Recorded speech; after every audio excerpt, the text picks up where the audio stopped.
Alors, bonsoir tout le monde, bonsoir de partout que vous êtes, bonsoir, bonsoir, bonsoir, bonsoir, bonsoir.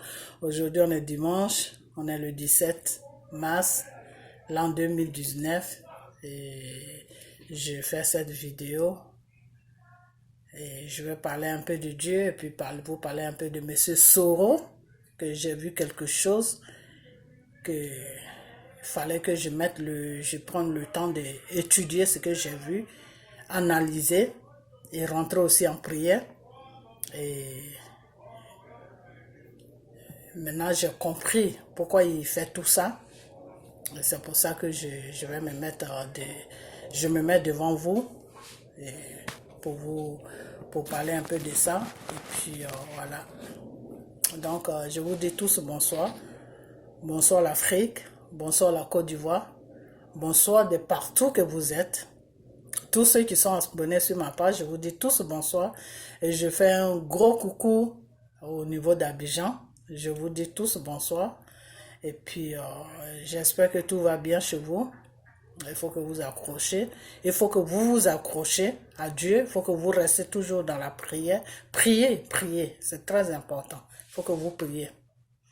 Parce que c'est par la prière que Dieu fait des miracles. Vous comprenez? Voilà. Donc, priez. La prière est très importante. Parce que Dieu change les données. Dieu peut dire que je vais faire ça.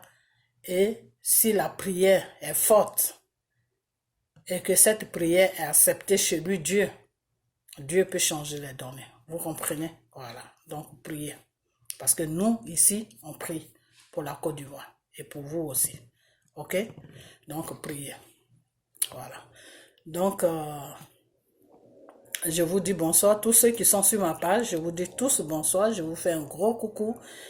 Et j'espère que tout va bien chez vous. J'espère que tout va bien dans vos familles. J'espère que tout le monde se porte bien dans vos maisons. Et j'espère aussi que Dieu vous visite parce qu'il faut que Dieu vous visite. C'est très important que Dieu vous visite. Alors, pour que Dieu vous visite, vous savez ce que vous devez faire. Vous devez poser toujours des actes qui sont bien et des actes qui vont vers la voie de Dieu. C'est comme ça que Dieu va vous visiter. Comprenez? Voilà. Donc, faites de bonnes choses pour que Dieu puisse avoir la main sur votre vie. Car c'est très important que Dieu vous visite. Vous comprenez? Parce que si vous êtes sur ma page, c'est pas par hasard que vous êtes sur ma page. Vous comprenez? Donc, si vous êtes sur ma page et que moi j'ai la foi en Dieu, vous comprenez? Le Dieu à qui j'ai foi là, doit vous toucher. Vous comprenez? Le Dieu à qui j'ai foi là, doit changer votre vie. Vous comprenez? Voilà. Mais pour cela, il faut que vous posez des actes qui sont dans la voie de Dieu. Comprenez? Voilà. Parce que des fois, il y a certaines choses, des fois, que l'être humain ignore. L'être humain se dit que oui, peut-être des fois, tu peux prier pour lui et puis tout va aller bien. Non, Dieu ne travaille pas comme ça. Un enfant de Dieu ou un homme de Dieu peut prier pour toi. Mais si toi, pour qui on prie là, si tu n'es pas sur la bonne voie, Dieu ne peut pas toucher ta vie. Dieu ne peut pas accomplir ce que tu veux qu'il accomplisse dans ta vie. Tu comprends? La personne qui prie pour toi, va beau prier, va être en contact avec l'Esprit de Dieu. Mais il faut que toi, tu veux quelque chose là. Il faut que tu t'arranges. Si tu ne t'arranges pas, Dieu ne peut pas toucher ta vie. Et souvent, les gens ne vous disent pas ça. Ils vous disent, oh, je vais prier, et après, il n'y a rien qui marche. Et qu'est-ce que vous dites à ces gens-là? Oh, la personne la ment, ou bien Dieu n'existe pas. Non, c'est pas parce que Dieu n'existe pas. Dieu, il est réel, il est parmi nous. Vous comprenez? Mais il faut marcher, lui seront Dieu, sa volonté. Quand tu marches selon la volonté de Dieu, tout ce que tu demandes là, toute prière que tu amènes à Dieu là, ça s'accomplit. Vous comprenez? Voilà, je sais de quoi je vous parle. Des fois, on ne marche pas comme Dieu veut qu'on marche. On a des problèmes et après, on accuse Dieu. Non, c'est pas Dieu qui est le problème, c'est nous qui sommes le problème. Quand Dieu dit priez, vous qui êtes là en Côte d'Ivoire, priez, lui Dieu, il sait pourquoi il dit de prier. Et nous, à qui il parle pour vous dire de prier là, on sait pourquoi il vous dit de prier. Voilà. Donc, quand on vous parle de la prière, ne prenez pas ça à la légère parce que la prière déclenche Si une route est fermée par la prière, tu peux ouvrir cette route. Vous comprenez? Voilà.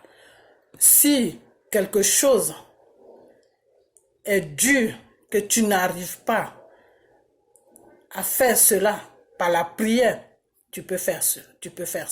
Tu comprends? Si tu as des attaques du diable, du Satan, par la prière, tu peux détruire le Satan. C'est pour ça que Dieu nous demande de prier. Dieu nous demande de prier parce qu'il y a l'urgence. Quand il y a une urgence, là, Dieu te dit de prier. Tu comprends? Prière et jeûne, c'est très important. Lire la Bible, c'est important, mais prier et jeûne, c'est très important. Quand tu vois quelqu'un qui est toujours en prière et qui est en jeûne, il peut faire beaucoup de choses par rapport à quelqu'un qui lit la parole de Dieu. Comprends? Parce que la parole de Dieu, là, Satan connaît la parole de Dieu. Satan connaît la parole de Dieu mieux que personne sur cette terre. Parce que Satan a été le premier élève de Dieu. Donc Satan connaît bien la parole de Dieu. Des fois même Satan t'amène dans la Bible. Des fois Satan t'amène dans la Bible. Il te donne des passages bibliques des fois.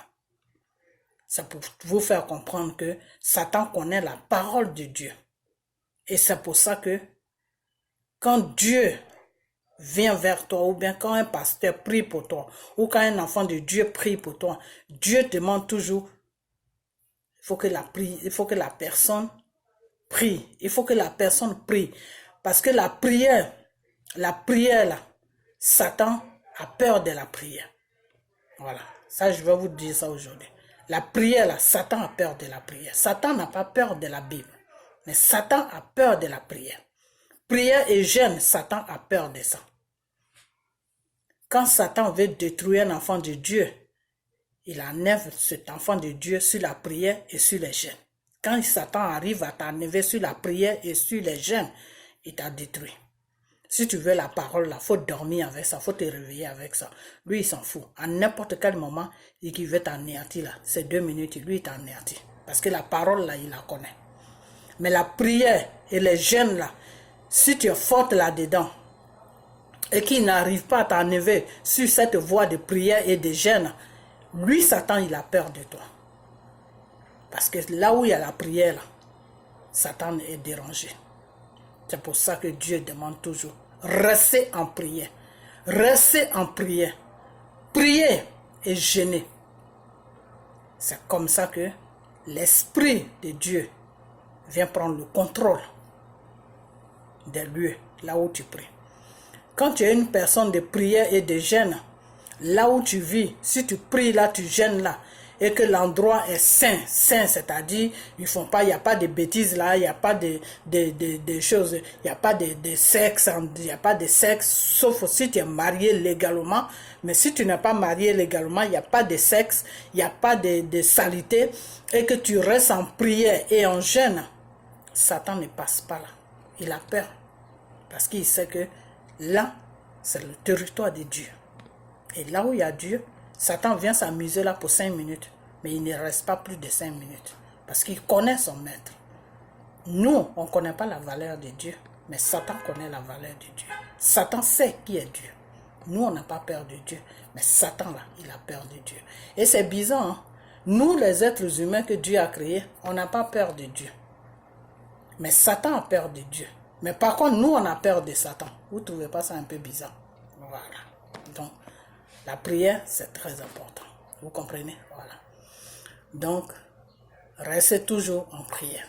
N'importe où vous êtes, n'importe quelle situation que vous affrontez, restez toujours dans la prière. Parce que c'est la prière qui va t'enlever dans la situation dans laquelle où tu es. Voilà. La prière peut ouvrir des portes.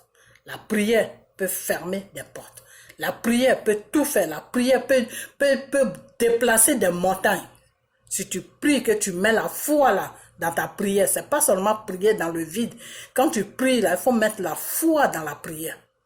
Quand tu pries, tu mets la foi dans la prière là. La chose qui est devant toi là peut bouger.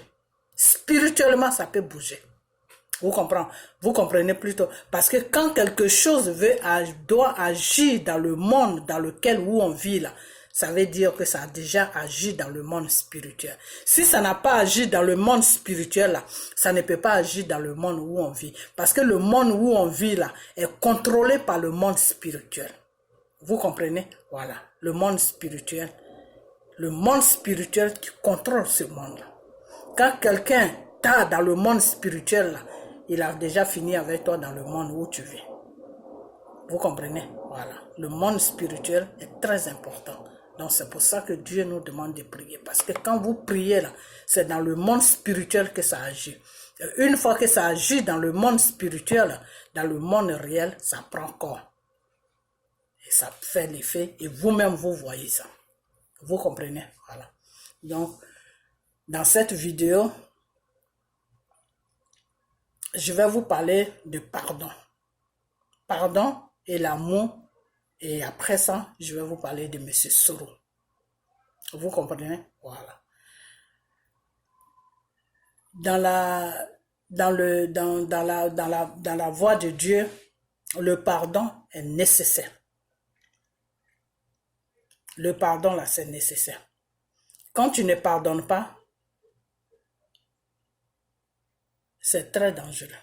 Quand tu ne pardonnes pas, tu fais une ouverture à Satan dans ta vie. Vous comprenez? Quand tu es une personne que tu ne pardonnes pas, c'est tout ce qui est ton prochain, tout ce qui est être humain comme toi, là, tu fais une ouverture à Satan de rentrer dans ta vie. Et quand tu ne pardonnes pas, là, tout ce que tu fais là, c'est bloqué. Parce que le pardon est nécessaire chez Dieu. C'est pour ça, quand Jésus est venu, quand Dieu a amené Jésus sur la terre, et que Jésus a été crucifié sur la croix, Jésus a demandé à Dieu de nous pardonner. Parce que le pardon est très nécessaire. Vous comprenez? Voilà. Parce que si Dieu ne nous avait pas pardonné, c'était pas bon pour nous. Vous comprenez? Quand Jésus a demandé à Dieu de nous pardonner, Dieu nous a pardonné. Vous comprenez? Voilà. Donc le pardon est très nécessaire. Voilà.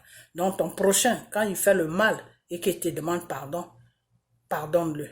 Mais n'oublie pas le mal qu'il t'a fait. Tu le pardonnes, mais il ne faut pas oublier le mal qu'il t'a fait. Et tu le pardonnes aussi avec un pardon sincère, avec un cœur blanc. C'est-à-dire tu n'as rien contre lui, mais tu fais attention à lui. Fais attention et avoir quelque chose contre quelqu'un, c'est deux choses différentes. Ce n'est pas la même chose. Vous comprenez? Voilà. Quelqu'un t'a fait quelque chose, il te demande pardon. Tu le pardonnes. Tu n'as rien contre lui. Tu es bien avec lui. Tout ce qu'il va te demander là, si tu as, tu lui donnes. Si tu as la nourriture que lui n'a pas la nourriture, tu lui donnes. Si tu as une place pour dormir que lui n'a pas de place pour dormir, tu lui donnes. Si tu as des vêtements que lui n'a pas de vêtements, tu lui donnes. Si tu peux même lui trouver un travail, trouve-lui un travail. Mais n'oublie jamais le mal qu'il t'a fait. Parce que c'est ce mal-là qui va faire que tu vas te protéger. Tu vas te protéger. Vous comprenez? Voilà. N'oublie pas le mal qu'il t'a fait. Parce que c'est le mal qui va faire que tu vas te protéger. Parce que si tu oublies le mal, il va encore te ramener un autre mal qui sera plus grave. Mais si tu n'oublies pas le mal, tu sauras comment marcher avec lui. Tu sauras comment marcher avec lui et tu feras attention à lui. Donc quand il va poser un autre mal, tu vas voir ça de loin et tu vas éviter ça. Et ça va t'échapper. Vous comprenez? C'est-à-dire le mal ne va pas t'atteindre. Parce que le premier mal qu'il t'a fait là, ça atteint sur toi. Parce que tu ne savais pas qu'il allait te faire ce mal. Mais tu l'as pardonné, mais tu n'as pas oublié le mal qu'il t'a fait. Donc quand il va commencer à poser, à faire des actes pour poser un deuxième mal encore, tu vas le voir venir de loin. Donc toi aussi tu vas prendre tes dispositions pour bloquer le mal qu'il va te faire. Voilà, c'est dans ce sens-là que Dieu dit de pardonner à celui-là même qui te demande pardon. Pourquoi il te demande pardon? Parce qu'il t'a fait le mal. Voilà, c'est pour ça qu'il te demande pardon. Donc, pardonne-le. Parce que quand tu le pardonnes là, le prochain mal qui va venir là, Dieu même va te montrer ça. Donc, tu sauras comment gérer ce mal-là. Ce mal-là même ne pourra pas venir vers toi parce que avant même que ça arrive, Dieu va te montrer que à faire attention parce que il arrive encore avec un autre système. Vous comprenez? Voilà. Donc, il faut toujours pardonner, mais il ne faut jamais oublier le mal que la personne te fait et pour lequel tu le pardonnes. Il ne faut jamais oublier ça. Voilà. Donc, je ne sais pas si vous me comprenez. Hein. Voilà. Mais je sais qu'il y a beaucoup qui vont me comprendre. Ok. Donc, l'amour est très important aussi. Parce que quand tu as l'amour de ton prochain, il n'y a pas de place pour le Satan. Quand tu aimes ton prochain, là, le Satan ne peut pas rentrer dans ta vie. C'est bizarre, hein? Quand tu aimes ton prochain, là, le Satan ne peut pas rentrer dans ta vie. Parce que quand tu aimes ton prochain, là, c'est comme si c'est Dieu que tu aimais. Donc, la voix de Dieu va toujours te protéger. Ça fait que le Satan n'aura pas accès à ta vie. Et c'est pour ça que le Satan divise. C'est pour ça que le Satan n'aime pas là où il y a l'amour. Là où il y a l'amour, le Satan a toujours un problème là. Le Satan aime là où il y a la division. Parce que là où il y a la division, il a la facilité de rentrer là. Mais quand il y a l'amour, il n'a pas la facilité de rentrer. Parce que tout est soudé. Tout est fermé. Alors il va rentrer comment? Vous comprenez? Donc l'amour est très nécessaire. C'est pour ça que Dieu nous demande d'aimer ton prochain. Dieu te demande toujours, aime ton prochain comme tu t'aimes. Aime ton prochain comme tu t'aimes. Tous ceux-là qui n'aiment pas les prochains, c'est parce qu'eux-mêmes, ils ne s'aiment pas. Ça, c'est le secret que je vous donne. Quand tu aimes quelqu'un qui n'aime pas son prochain, c'est parce que lui-même, il ne s'aime pas. Parce que quand un être humain ne s'aime pas, là, il ne peut pas savoir que lui-même, il ne s'aime pas. Il ne peut pas savoir ça. C'est Dieu seul qui peut savoir. Sinon, toi-même, tu ne t'aimes pas. Mais tu ne peux pas savoir que tu ne t'aimes pas. Tu vas toujours te dire que tu t'aimes, mais pourtant, tu ne t'aimes pas. Voilà. C'est comme ça que ça fonctionne. C'est pour ça que tous ceux-là qui n'aiment pas leurs prochains, tous ceux-là qui ont de la jalousie pour leurs prochains, tous ceux-là qui ont de la haine pour leurs prochains, là, leur vie n'avance jamais. Pourquoi? Parce que ils sont toujours utilisés par le Satan. Alors, si tu es utilisé par le Satan, si le Satan rentre facilement dans tes 4 mètres carrés, facilement 4 mètres carrés, ça veut dire quoi? Ça veut dire que dans ton esprit, si le Satan joue dans ton esprit, matin, midi, soir, là, quel bonheur tu peux avoir sur la terre? Tu ne peux pas avoir de bonheur. Voilà. Tu ne peux pas être heureux. Même si tu ne peux pas, si tu ne peux pas être heureux sur le plan d'amour, tu ne peux pas être heureux sur le plan, sur n'importe quel plan. Il y a un plan où tu dois être heureux. Mais toi-même, tu n'es pas heureux. Toute ta vie, tu n'es pas heureux sur quelque chose. Ça veut dire que tes 4 mètres carrés là, Satan même a occupé ça. Pourquoi? Parce que toi-même, tu ne t'aimes pas. Donc, si toi-même, tu ne t'aimes pas là, tu as ouvert la porte à Satan de jouer dans ta vie. Donc, si toi-même, tu ne t'aimes pas là, tu ne peux pas aimer ton prochain. Voilà. Mais si tu t'aimes là, tu seras obligé d'aimer ton prochain. Si tu t'aimes là, tu seras obligé toujours de protéger ton prochain. Parce que ce que tu ne veux pas qu'on te fasse là, tu n'aimerais pas qu'on fasse ça à ton prochain. Ce que tu ne veux pas qu'on te fasse là, tu ne peux pas faire ça à ton prochain. Vous comprenez? Voilà. Donc, la voix de Dieu est beaucoup compliquée. Mais des fois, il faut la comprendre. Des fois, il y a certaines choses qui ne sont pas dans la parole de Dieu, que quand Dieu t'utilise et qu'il te parle, il y a certaines choses que Dieu te dit des fois qui peut être dans sa parole. Il y a certaines choses aussi qu'il peut te dire qui n'est pas aussi dans sa parole. Parce que Dieu, notre Dieu, c'est un Dieu qui est profond. Vous comprenez? C'est un Dieu qui est profond. Et Dieu a commencé à parler à ses enfants qu'il choisit. Pourquoi? Parce que Dieu a compris que Dieu sait que Satan connaît la Bible. Vous comprenez? Dieu sait qu'il a enseigné la Bible à Satan. Et c'est pour ça qu'il a choisi, Dieu a préféré plutôt de parler, de choisir ses enfants et de les parler. Vous comprenez? Donc, il y a certaines choses, des fois, Dieu peut te dire qui n'est pas dans la Bible. Et il y a certaines choses, des fois, Dieu te dit qui est dans la Bible aussi. Et il y a certaines choses, des fois, Dieu peut te dire et il va te dire, ne dis pas à quelqu'un. Garde ça pour toi. Il y a certaines choses, des fois, Dieu peut te dire, il va te dire, tu peux annoncer ça. Ça peut les aider aussi. Voilà, donc c'est la voix de Dieu un peu compliqué, c'est un peu profond, c'est compliqué, mais au fait, même si on comprend, si tu t'accroches à Dieu, que tu as l'amour de Dieu, c'est pas compliqué. La voix de Dieu n'est pas compliquée, mais quand tu ne t'accroches pas, tu trouves que c'est un peu compliqué, il y a trop de tralala là-dessus, tout, mais avec le temps, accrochez-vous à votre Père, qui est le Dieu Tout-Puissant, et vous allez comprendre que la voix de Dieu est la meilleure voix sur la terre où on vit. Parce que si tu n'as pas Dieu avec toi, tu es mort. Vous comprenez? Si tu n'as pas Dieu avec toi, tu es perdu dans ce monde-là. Parce que ce monde-là est très méchant. Vous savez pourquoi ce monde-là est très méchant? Parce que Satan utilise beaucoup les gens. Satan a pris beaucoup de gens que Dieu a créés. Pourquoi? Parce que ces gens-là, parce que quand tu aimes le matériel, quand tu aimes l'argent, il faut aimer l'argent parce que ça te permet de vivre, mais il ne faut pas aimer l'argent à un niveau qui déborde. Quand ça arrive à un niveau qui déborde, c'est là que Satan s'impose dans ta vie, parce que là, tu seras obligé de faire recours à Satan pour avoir l'argent.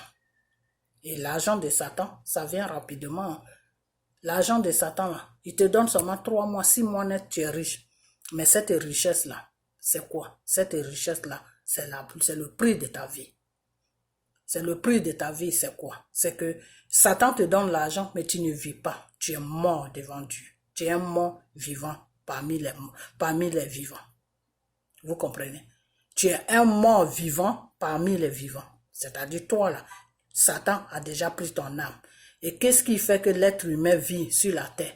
Qu'est-ce qui fait que Dieu te reconnaît que tu es son enfant? C'est ton âme qui fait que Dieu te reconnaît que tu es son enfant. Parce que l'âme là, ça appartient à Dieu. Donc si Dieu n'est plus en possession de ton âme, ça veut dire que tu es mort. Parce que l'âme là, c'est Satan maintenant qui est en possession de ça.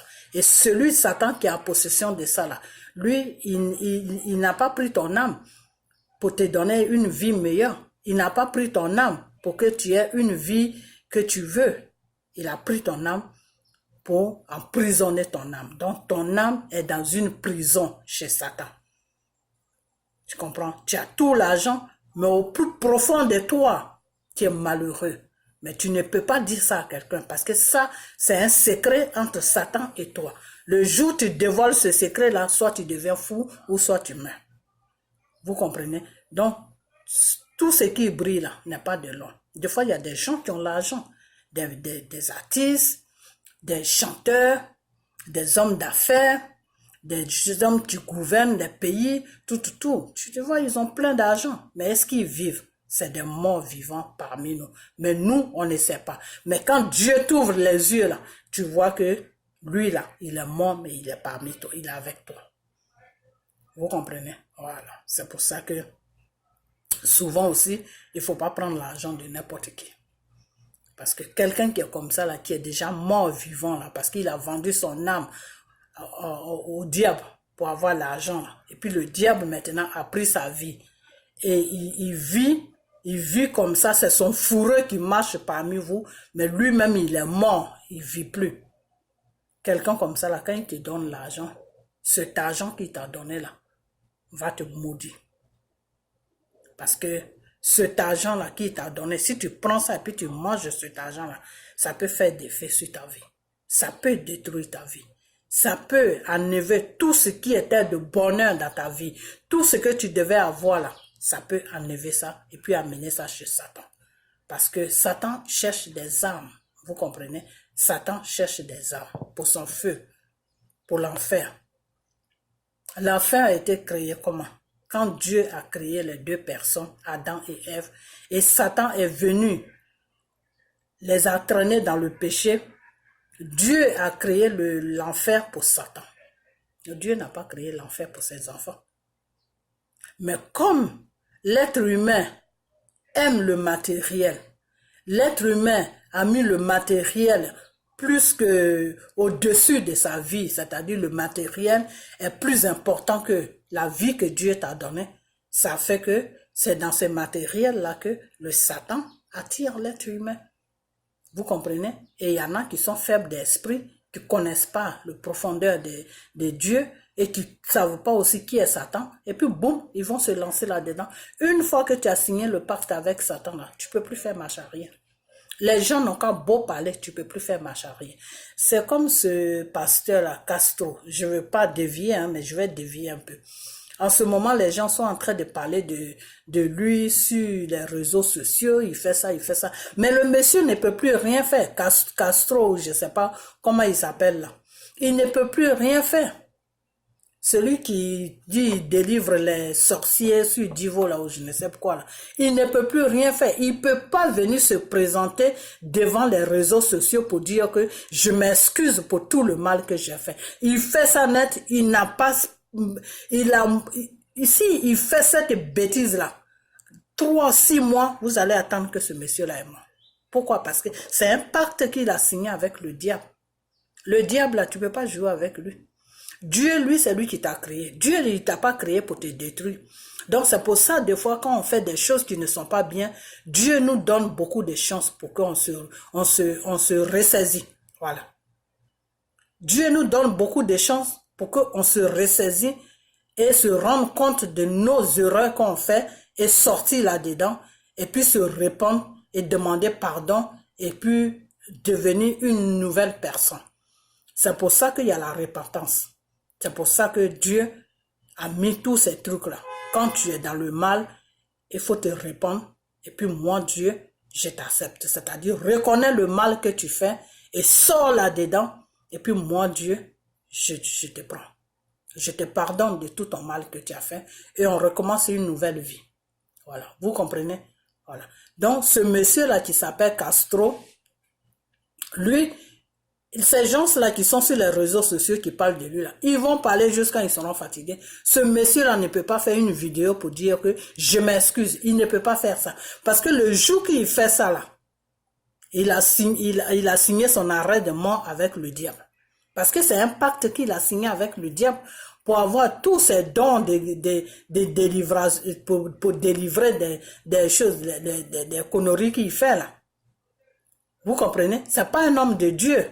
Il a été signé le pacte avec le diable pour faire croire aux Ivoiriens, aux d'autres personnes que c'est un homme de Dieu. Donc, il a mis l'homme de Dieu devant pour faire l'œuvre de Satan derrière le nom, derrière le nom de Dieu. Vous comprenez? Donc, c'est le nom de Dieu qui est devant, mais derrière, c'est l'œuvre de Satan qu'il fait. Donc, tous ceux qu'il a soignés, tous ceux pour qui il a prié, tout ce qui était sur eux, puis il a prié là, ça va revenir. Parce que ce n'est pas des choses qu'il a enlevées pour de bon. C'est des choses seulement qu'il enlève en attendant pour qu'il ait beaucoup des âmes, pour qu'il ait beaucoup de personnes. C'est comme ça que ça se passe dans le monde de Satan. Parce que quand Dieu t'utilise et qu'il te parle là, il te montre le monde de Satan. Il n'y a pas un enfant de Dieu ou un pasteur sur cette terre-là qui va dire que moi, Dieu me parle, mais Dieu ne m'enseigne pas sur le Satan. Il n'y en a pas. Si un homme de Dieu ou un enfant de Dieu dit ça, ça veut dire que ce n'est pas le Saint-Esprit qui lui parle. Vous comprenez? Quand le Saint-Esprit te choisit et puis il te parle là, si tu es en contact, tu es en communication avec le Saint-Esprit là, il te dévoile qui est Satan. Le Saint-Esprit te dit qui est Satan. Qu'est-ce que Satan peut faire? Qu'est-ce que Satan ne peut pas faire? Qui est vraiment Satan? Comment Satan travaille sur l'être humain? Comment Satan est? Dieu te dit qui est Satan pour que toi, tu sois préparé à tout ça. Comme ça, quand ça va se présenter devant toi, tu sauras faire la différence de Satan et de Dieu. Tu sauras que non, mon père m'a dit que si un homme fait ça, ça veut dire qu'il est avec Satan. Si un homme fait ça, ça veut dire qu'il est avec Dieu. Parce que Dieu, quand il te parle là, il te fait des révélations là, il ne te laisse jamais dans l'ignorance. Si un pasteur ou un enfant de Dieu dit que non, moi Dieu me parle, mais je ne sais pas comment Satan travaille, je ne sais pas qui est Satan, je ne sais pas, Dieu m'a jamais enseigné sur ça, il ment, c'est que c'est pas Dieu qui lui parle. Parce que tout enfant ou tout homme de Dieu qui a été choisi par le Saint-Esprit, qui a été appelé que le Saint-Esprit, que Dieu a appelé à faire son œuvre, ou bien qu'un enfant de Dieu, que le Saint-Esprit parle, le Saint-Esprit va toujours te révéler qui est Satan. Il va te révéler qui est Satan. Doucement, avec Dieu là, quand il te choisit là, il te dit, je vais t'enseigner doucement. Doucement, on va doucement. Moi, ça a été moi mon cas. Hein. Ça a été moi mon cas. Mon Dieu m'a dit, ce n'est pas un être humain qui va t'enseigner, c'est moi le Saint-Esprit qui va t'enseigner, mais on va pas à pas.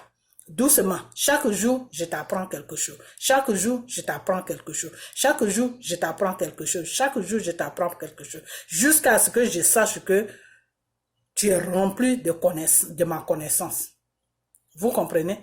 Donc, s'il y a un enfant de Dieu, que Dieu parle, que le Saint-Esprit parle plutôt, ou un pasteur que le Saint-Esprit a appelé à son œuvre, et que tu vous dis que non, moi je sais pas comment le Satan travaille, je sais pas comment Satan, qui connaît pas les œuvres de Satan, qui ne sait pas qui est Satan, c'est que ce n'est pas Dieu qui lui parle. Parce que quand Dieu commence avec toi là, il te montre même Satan. Dans le spirituel, Dieu te montre Satan. Vous comprenez? Dieu même, il te montre Satan. Donc toi, tu connais déjà Satan et puis tu es avec Dieu. Donc si tu fais un faux pas à la net, Satan lui te frappe parce qu'il sait que tu le connais. Et c'est pour ça que nous que Dieu parlons là, Dieu, on fait beaucoup attention à beaucoup de choses. Que quand le Saint-Esprit te dit fais ça, tu es obligé de le faire. Parce que tu dérailles net, le Satan, lui, t'attend. Il t'attend. Lui, il joue même pas avec toi parce qu'il sait que tu connais tout sur lui. Donc, chaque jour, il vient se promener devant toi. Chaque jour, il cherche une ouverture pour rentrer. Donc, tu lui fais une ouverture nette, lui, il rentre, il te frappe. Vous comprenez? C'est pour ça, deux fois, quand tu es en contact avec le Saint-Esprit, il y a beaucoup de choses que tu es obligé de laisser. Beaucoup de choses. Quand Dieu te dit seulement, ça là, il faut le laisser, c'est pas bon là, il faut enlever ta main dedans. Parce que si tu n'en aimes pas ta main dedans là, un matin, tu vas voir ça, tu vas voir une frappe de Satan dans ta vie. Voilà. C'est comme ça que ça se passe. Vous comprenez? Donc, nous que Dieu parlons là, où c'est un pasteur que Dieu a choisi et que tu sont au service de Dieu là, vraiment c'est pas facile pour eux. C'est pour ça que des fois il y a des pasteurs que Dieu a vraiment appelé à son œuvre. Et le pasteur va demander à ses fidèles, pardonnez, priez pour moi. Et il faut que vous priez vraiment pour lui parce que il est exposé. Un petit faux pas net, poum, le Satan le frappe parce que il est un danger pour le Satan. Nous les enfants, nous que Dieu parle là, nous que Dieu a choisi là, les pasteurs que Dieu a appelés à son œuvre, que Dieu a choisi là, ils sont une cible pour Satan. Tu fais un petit faux pas net, lui il te frappe, il te dépose quelque part là où toi-même pour te relever là. En tout cas, je ne sais pas comment tu vas te relever, mais si le Dieu là qui te parle là ne vient pas te relever là, c'est là où tu vas rester. C'est-à-dire il te met KO. Vous comprenez? C'est pour ça que nous, quand Dieu nous dit faut faire ça, on est obligé de faire ça. Faut faire ça, on est obligé de faire ça. Mais des fois, le monde ne nous comprend pas. Des fois, les gens ne nous comprennent pas. Ils se disent, oh, telle personne est bizarre, la personne là est comme ça, la personne là raisonne comme ça. Est-ce que telle personne même est normale? Des fois, les gens nous trouvent un peu folles. Mais on n'est pas folle. Et si on est folle, que c'est la folie de Dieu aussi, je suis d'accord. Je suis d'accord, je préfère avoir la folie de Dieu que d'avoir une folie normale. Non, ça je rejette ça au nom de Jésus. Mais pour Dieu, je préfère la folie de Dieu. Parce que la folie de Dieu là, c'est très bon. Ça sera bon, c'est bon pour ma vie. Vous comprenez? Parce que lui, c'est lui qui m'a créé, c'est lui qui sait ce qui est bien pour moi. Vous comprenez? Donc si je suis folle de lui là, en tout cas, j'aime ça. Mais folie normale là, ça au nom de Jésus, je rejette ça. Donc, la voix de Dieu est vraiment compliquée. Vous comprenez? Voilà. Donc, j'espère que vous m'avez compris. Voilà. Donc, c'est pour ça, des fois, quand Dieu te demande, oui, tu sais que telle personne a fait ça, mais lui, toi, Dieu te demande, dis à mes enfants, de l'aimer. Dis à mes enfants de le pardonner. Dis à mes enfants de ne pas le juger. Toi, tu es obligé de passer le message. Tu n'as pas le choix que de passer le message. Tu reçois des injures, mais tu es obligé de passer le message. Parce que c'est sur le message là même que Dieu t'a dit de dire à ses enfants. Tu es obligé de passer ça. Moi, des fois, Dieu me dit, oui, dis à mes enfants de ne pas faire ça, dis à mes enfants de ne pas faire. Je suis obligé de passer le message. Celui qui veut l'accepter, l'accepte. Celui qui ne veut pas l'accepter, moi, je continue. Parce qu'avant, des fois, quand Dieu me disait des messages, avant de les lancer ou avant de dire à la personne, je réfléchissais beaucoup. Dans le temps, quand je commençais avec le Saint-Esprit, des fois le Saint-Esprit peut me dire, dis à mon fils ou dis à ma fille ceci, cela, je vais réfléchir et je vais aller dire à la personne, mais je vais faire de sorte que la personne ne soit pas choquée, je vais choisir les mots qu'il faut, alors que ça c'est dangereux. C'est dangereux, pourquoi? Parce que c'est comme si moi, je refaisais le message que Dieu m'a donné.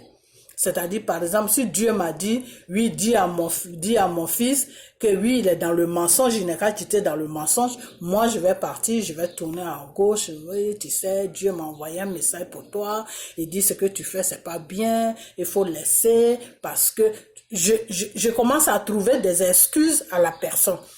Ça a fait que le message même que je devais donner, je bousille le message. Je donne pas le message à la personne.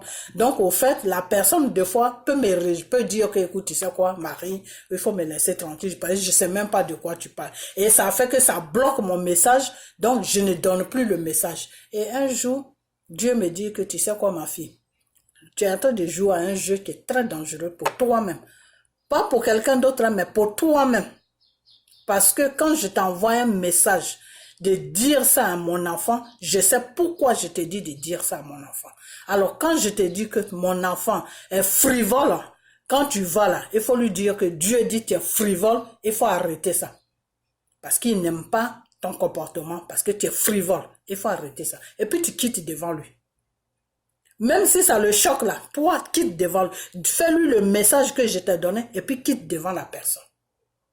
Si la personne est en train de faire quelque chose qui va l'amener à la mort, là, dis-lui que Dieu dit, tu es en train de faire quelque chose qui va t'amener au cimetière, donc il faut arrêter de faire ça, parce que si tu n'arrêtes pas de faire ça, tu vas mourir là, et quitte devant la personne. Mais quand tu arrives là, et que tu déformes ce que moi j'ai dit, parce que tu ne veux pas blesser la personne, parce que tu ne veux pas choquer la personne, parce que tu ne veux pas vexer la personne, toi-même, ça va retourner contre toi-même. Parce que tu es en train de faire un péché, et ce péché-là, plus tu le fais, plus tu le fais, plus tu le fais, plus tu le fais, toi-même, ça va s'installer dans ta vie, et tu seras il y aura un poids de péché qui sera sur toi-même ta vie, parce que tu ne veux pas choquer. Donc, quand Dieu m'a dit ça, j'ai dit, non, si c'est pour que moi-même, je m'amène des péchés sans me rendre compte, je préfère dire ce que tu me dis. Donc, c'est depuis ce jour-là, quand Dieu me dit, quand tu dis à telle personne, c'est ça là, moi je te dis. Quand je ne peux pas, je sais qu'on n'est pas en contact, que je dois faire une vidéo, je fais la vidéo, je balance ce que Dieu m'a dit là-dedans. Moi, j'éteins mon ordinateur et puis je pense à autre chose. Donc, c'est depuis ce jour-là que moi, je suis comme ça. Donc, des fois, je lance des messages. Les gens, des fois, ne comprennent pas pourquoi je lance ces genres de messages. Comme je vais parler de M. Soron, mais je vais un peu à gauche, à droite. Comme je vais prendre l'exemple des choses, comment il s'appelle, de M. Arafat. Vous comprenez? M. Arafat, moi, je ne le connais pas. C'est quelqu'un, je ne l'ai jamais vu de mes propres yeux. Je ne l'ai jamais vu. Parce que ce monsieur-là, quand il a commencé sa musique, moi, je n'étais plus sur la Côte d'Ivoire. Moi, j'ai commencé à aller, j'ai arrêté d'aller en Côte d'Ivoire depuis que Bédié a pris le pouvoir. Quand Bédié a pris le pouvoir, je suis allé 2 fois. Après ça, je ne suis plus allé jusqu'à maintenant. Au temps de Gbagbo, je n'ai même pas mis mes pieds là-bas. Jusqu'à maintenant. Donc, ce type-là, il a commencé à chanter. Moi, je n'étais même pas sur la Côte d'Ivoire. Donc, je ne l'ai jamais vu de mes propres yeux. Et en France, moi, j'étais dans un milieu des Blancs, des autres ethnies, mais le milieu ivoirien, vraiment, je n'étais pas trop dedans. Donc, peut-être qu'il faisait des concerts là-bas. La seule personne que je connais et que j'ai vue vis-à-vis, c'est Alpha Blondy. Alpha Blondy, lui, je l'ai vu vis-à-vis. Parce que quand il faisait ses concerts sur la France, j'allais. Au Zénith, j'allais. Partout où il faisait ses concerts, j'allais. Et j'ai même parlé avec lui face à face. Et non seulement ça, mais lui et moi, il y a un lien de parenté un peu, que je ne peux pas rentrer là-dedans. Vous comprenez? Donc lui, quand j'étais petite sur la Côte d'Ivoire, je l'ai vu. Quand j'avais dans les 10 ans, 11 ans, je l'ai vu de mes propres yeux. Vous comprenez? Et sur la France aussi, je l'ai vu. Parce que comme je vous ai dit, il y a un petit lien de parenté entre lui et moi, mais que je ne peux pas rentrer dedans. Mais lui, il ne me connaît pas. Il ne me connaît pas parce qu'on se voyait comme ça, mais ce lien de parenté, si je rentre sur le lien de parenté, il va me connaître. Il va dire, ah, donc c'est la femme là. Mais tant que je ne rentre pas dedans, il ne peut pas parce que j'ai changé un peu et puis j'ai pris un peu de l'âge parce qu'au moment où je le voyais, je vais dans les 10 ans, 11 ans. Et sur la France, quand je l'ai vu sur la France, je vais dans les 20 ans, entre 20 et 25 ans. Donc, peut-être s'il est physionomie, il peut toujours me connaître, mais voilà. Donc, c'est le seul chanteur que j'ai vu. Et puis, les choses, comment il s'appelle, comment on appelle, bon, d'autres chanteurs qui viennent deux fois aux États-Unis ici. Et puis, voilà, ça, c'était avant. Maintenant, je fréquente plus ce genre de trucs. Donc, voilà. Donc, Monsieur Arafat, moi, c'est quelqu'un, je ne l'ai jamais vu. Je ne sais même pas à quoi il ressemble. Vous comprenez? Voilà. Et j'ai regardé une de ses vidéos, comme je vous ai dit, et les révélations sont venues. Et quand je lui ai dit tout récemment que oui, la femme avec qui il est n'est pas la femme de sa vie.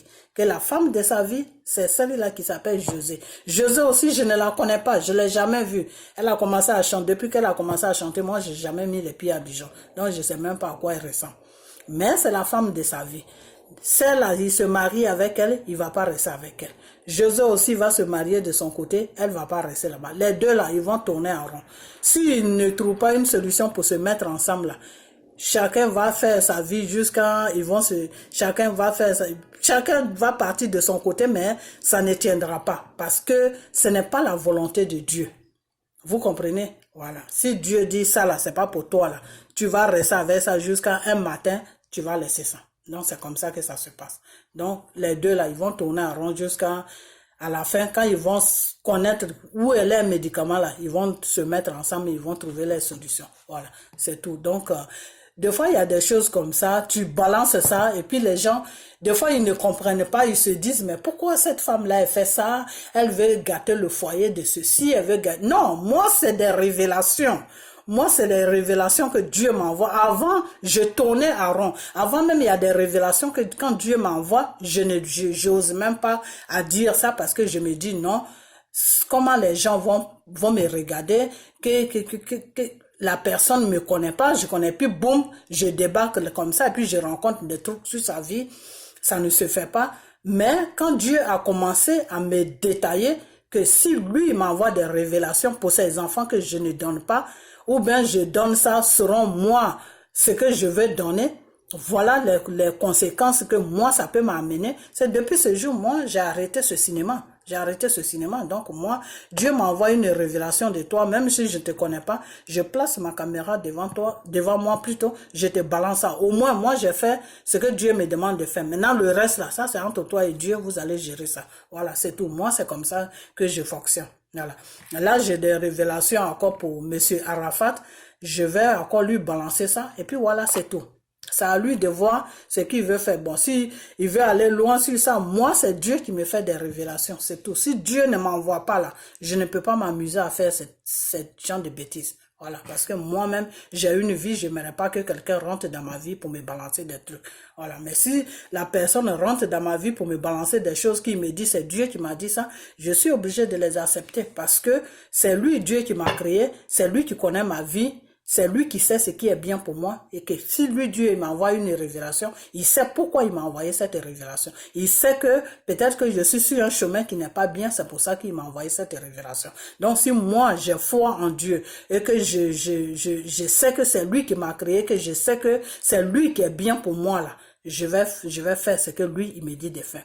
Maintenant, si je ne fais pas ce que lui, il me dit de faire, là, les conséquences qui vont venir devant, là, il faut que j'assume ça parce que c'est parce que j'ai choisi de suivre ça, donc toute conséquence qui va venir sur le chemin le chemin que j'ai choisi là, il faut que j'assume ça. C'est ça qu'on appelle quelqu'un, faut prendre tes responsabilités parce que si tu ne veux pas suivre la voie de Dieu, que toi-même tu veux suivre ta propre voie, tout ce qui va venir sur ta voie là, il faut assumer ça. Faut pas que ça te dépasse. Donc, il y a certains trucs, des fois, que les gens trouvent un peu ça bizarre, mais ce n'est pas nous de notre faute. Des fois, quand Dieu nous envoie des révélations, on est obligé de balancer ça. Même si c'est pour un pays, on est obligé de balancer. C'est pour une personne, on est obligé de balancer parce que c'est la voie de Dieu. Tu ne peux pas aller contre la voie de Dieu parce que si tu vas contre la voie de Dieu, Dieu même peut te maudire. Dieu même peut te frapper. Dieu même peut faire quelque chose sur toi-même. Donc, c'est lui le seul maître. Donc, on est obligé de l'obéir. Alors, quand tu le connais, tu as encore peur. Tu es obligé de... Moi, je connais Dieu. Je ne peux pas m'amuser avec une révélation que Dieu va me donner. Parce que si je m'amuse avec ça, là, je sais les conséquences que ça va venir qui va venir sur moi. Donc, comme je ne veux pas ces conséquences-là, moi, je ne veux pas jouer avec une révélation que Dieu envoie pour son enfant. Parce que il envoie cette révélation pour son enfant. Peut-être que c'est pour arranger la vie de son enfant. Ou peut-être qu'il sait qu'il y a un danger pour son enfant devant, là où le chemin qu'il est en train de prendre là. Peut-être qu'il sait que le chemin que son enfant est en train de prendre, c'est un chemin qui est dangereux pour lui. Peut-être qu'il va trouver la mort là-bas. Peut-être qu'il va trouver un accident là-bas. Peut-être qu'il va trouver la pauvreté là-bas. Peut-être qu'il va trouver une maladie là-bas. Qu'est-ce que moi j'en sais? Et puis moi, je ne fais pas la révélation que Dieu m'a envoyée, je n'annonce pas ça, je garde ça pour moi. Mais s'il se passe quelque chose là, je vais m'en vouloir. Moi-même, je vais m'en vouloir. Et puis Dieu aussi va m'en vouloir. Et c'est à partir de là, Dieu va me dire que tu n'aimes pas l'être humain que j'ai créé. Alors si tu n'aimes pas l'être humain que j'ai créé là, comment tu peux me dire que moi, Dieu, tu m'aimes? Parce que ton prochain là, je te dis, il y a un danger pour lui. Lance un message pour lui pour qu'il quitte sur le danger où il est en train de partir. Et toi, parce que tu mets ta petite vie devant, parce que toi, tu ne veux pas que les gens parlent mal de toi, parce que toi, tu veux te protéger. Donc, toi, tu préfères ne pas dire le message que moi, Dieu, je t'ai amené pour toi conserver ta petite vie. C'est ce que ça veut dire. Quand tu rentres dans ce domaine-là, c'est pas, j'ai dit tout à l'heure que deux fois Dieu, tu sais, vous savez quoi? Je vais dévier encore. Parce que moi, quand je suis dans le système de Dieu, là, je vais à gauche, à droite. Hein. Vous comprenez? Voilà. Parce que mon père m'a enseigné tellement beaucoup de choses que j'ai envie de partager ça avec vous deux fois. Deux fois, il y a des pasteurs qui ont été appelés par Dieu.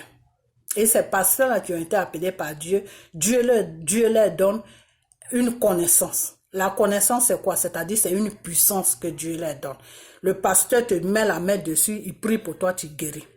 Le pasteur te met la main dessus, il prie pour toi parce que tu n'as pas le travail, tu trouves le travail. Le pasteur te met la main dessus parce que ça ne va pas dans ton mariage, tout ce qui est dans ton mariage comme problème là, ça disparaît. Donc, le pasteur te met la main dessus parce que, par exemple, tu veux, je sais pas, tout ce que tu veux, tu demandes, tu dis au pasteur, vraiment pasteur, moi j'aimerais que Dieu me donne ça. Le pasteur prie pour toi et puis ça se réalise. Ce n'est pas le pasteur lui-même, c'est Dieu. C'est la puissance de Dieu qui te donne tout ça. C'est la puissance de Dieu qui agit dans ta vie pour que tout ce que tu demandes là se réalise dans ta vie. Mais ce n'est pas le pasteur. Donc, il ne faut pas regarder le pasteur, il faut regarder Dieu. Parce que c'est Dieu qui travaille à travers le pasteur. Vous comprenez? Maintenant, ce pasteur-là, s'il commence maintenant à se glorifier maintenant dans l'église, ou bien dans le domaine qu'il est en train de faire, ah, moi je fais ça, moi je soigne les gens, moi je fais ça, et puis il commence à prendre l'argent aux gens, et puis il commence à coucher avec les femmes des gens, n'importe comment. Dieu peut lui enlever cette puissance-là. Dieu peut lui enlever cette puissance qu'il a mis en lui là. Il peut lui enlever ça. Et puis le pasteur est vide maintenant, il n'a plus de puissance. C'est-à-dire, il prie sur toi là, l'Esprit de Dieu n'accomplit plus rien dans ta vie. Vous comprenez? Il y a beaucoup de pasteurs comme ça. Et quand il se rend compte que quand il prie là, ça ne va pas, Parce que quand il prie là, les fidèles viennent dire, ah pasteur, tu as prié vraiment, mon problème est toujours là. Il a honte maintenant. Donc il court maintenant pour aller chez le Satan. Il court pour aller chez le Satan, pour dire que avant Dieu m'a donné cette puissance, il m'a donné cette puissance, mais aujourd'hui je me rends compte que je n'ai plus rien. Donc je veux ça. Le Satan va lui dire, moi tu me ramènes des âmes. Les âmes, c'est les êtres humains, tu me les ramènes. Parce que moi j'ai besoin d'eux. En retour, je te donne ça. Je vais remplir ton église des miracles. C'est pour ça que tout miracle n'est pas bon à suivre. Ce n'est pas tous les miracles qui sont des miracles de Dieu. Il y a des miracles de Satan aussi. Vous comprenez?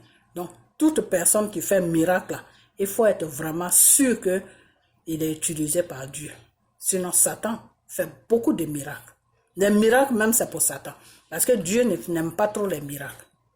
Dieu est plutôt dans la bénédiction, guérison, des trucs comme ça. Sinon, tout ce qui est miracle, là, la magie, là, Dieu n'aime pas ça. Miracle, c'est magie. Dieu n'aime. Dieu fait un peu de miracles, mais c'est pas tout le temps que Dieu fait des miracles. Celui qui fait miracle sur miracle, miracle sur miracle, du lundi au dimanche, il peut faire un miracle seulement. Ça, c'est Satan. Pourquoi? Parce que Satan aime attirer le monde. Parce que Satan veut le monde. Parce que Satan veut les âmes. Satan veut les âmes. Les âmes, vous savez c'est quoi les âmes? C'est ton esprit que Satan lui cherche. Donc il t'attire vers toi. Le miracle, ça attire les gens. Vous comprenez? Donc quand tu es un enfant de Dieu, là, il ne faut pas trop suivre les miracles. Parce qu'en suivant les miracles, là, Satan va bondir un matin dans ta vie. Voilà. Donc c'est ce que je voulais dire. Ok. Donc, le pasteur, il est vide et il va faire recours maintenant à Satan. Donc, il y a des situations comme ça des fois. Vous comprenez? Donc, des fois, Dieu peut te donner une puissance. Il peut te donner son esprit, qui est le Saint-Esprit. Il est en contact avec toi. Et cet esprit-là, si tu ne marches pas selon la direction du Saint-Esprit, le Saint-Esprit, c'est pas qu'il quitte en toi. Il est en toi, mais il ne fait plus rien. Il est en toi, mais il ne réagit plus. Il ne te parle plus, il ne fait plus rien, il ne soigne plus quelqu'un, il ne fait plus de miracles, il ne fait plus rien. Il est là dans le vide, il est là comme ça. Voilà. Dieu peut te parler, il peut te parler chaque jour, il peut te parler chaque jour. Et si tu ne fais pas sa volonté, il se tait en toi, il ne te parle plus. Il ne te parle plus, voilà. Il peut ne plus te parler. Voilà. Moi, ça m'est arrivé. Ça m'est arrivé, moi. Il y a eu un moment, ça fait longtemps, ça va faire maintenant peut-être 3 ans de cela.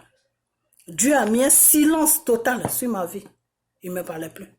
Parce que j'étais dans un péché. Et quand je me suis ressaisie, je me suis repenti, je me suis ressaisie, j'ai demandé pardon. J'ai jeûné, j'ai prié, demandé pardon. Et le Saint-Esprit s'est présenté à moi. Il m'a dit, ok. On repart encore. Donc Dieu là, il met son esprit en toi. Et cet esprit-là te parle. Si tu ne marches pas comme lui, Dieu, il veut que tu marches. Tu ne fais pas ce que lui, Dieu, il veut que tu fasses là. Et qu'il te laisse beaucoup de chances. Il te dit, je te laisse le temps. Faut te réparer. Je te laisse le temps. Faut te réparer. Et que tu es toujours dans ta bêtise et que tu n'arrives pas à te réparer. Un matin, lui, il te quitte. C'est-à-dire que tu n'entends plus rien. Il bouche tes oreilles spirituelles pour il ferme le spirituel sur toi. Donc tu ne peux plus l'attendre. Voilà. Et là maintenant tu es exposé à toi-même. Et quand c'est comme ça, c'est dangereux. C'est dangereux pourquoi? Parce que le Satan sait que tu étais pour Dieu, non? Voilà. Maintenant tu es exposé à toi-même maintenant. C'est là où le Satan il va te frapper maintenant. Soit tu vas dans son camp, ou soit il te frappe. Voilà. Il peut te frapper sur tous les bancs. Hein. Sur tous les, je dis bien tous les bords. Il peut te rendre fou, il peut t'envoyer une maladie, il peut t'arracher ton travail, il peut te rendre misérable. Vous comprenez? Donc c'est pour ça que quand Dieu t'utilise là, il faut vraiment faire attention parce que tu es exposé, tu es une cible pour Satan. Quand Dieu te lâche là, tu es foutu avec Satan. Parce que lui, tu deviens un problème pour lui. Quand Dieu te parlait là, tu jouais avec lui, non? Il dit, voilà, maintenant, ton père t'a laissé. À nous deux maintenant. Toi, quelle puissance tu as? Si le Saint-Esprit n'est pas avec toi là, comment tu peux combattre Satan? Sur quoi tu vas t'arrêter pour le combattre? Donc, voilà. Donc, des fois, il faut faire beaucoup attention. Donc, comme je vous disais, le pardon et l'amour, c'est les deux trucs là, c'est très important chez Dieu. Vous comprenez? Voilà. L'amour peut faire que Dieu là, si il voulait même fermer toutes les portes sur toi, quand Dieu voit que tu as l'amour de l'être humain, il peut te pardonner sur beaucoup de choses. Quand Dieu voit que tu pardonnes et que tu as demandé, soit tu as fait une bêtise, tu as fait quelque chose de grave, tu as demandé pardon là, Dieu peut te pardonner. Parce que il voit que ce que tu as fait, tu as reconnu ça. Voilà. Donc, il peut te pardonner. Donc, mes frères et sœurs, le pardon chez le Seigneur, l'amour de ton prochain chez le Seigneur, c'est très important. C'est très important parce que c'est cet amour-là qui fait que toutes les portes sont fermées à Satan. Satan ne peut pas rentrer dans ta vie pour jouer dans ta vie si tu as l'amour de ton prochain. Si tu as l'amour de ton prochain, Satan a peur de toi. Il ne peut pas jouer avec toi. Vous comprenez? Si tu pardonnes aussi à ton prochain, Satan a peur de toi. Il ne peut pas jouer avec toi. Voilà. Mais pour avoir l'amour de ton prochain, là, il faut que toi-même tu aies ton amour. Il faut que toi-même tu t'aimes. Parce que si toi-même tu ne t'aimes pas, là, tu ne peux pas aimer ton prochain. Souvent, les gens, ils ne savent pas ça. Les gens ne savent pas ça des fois.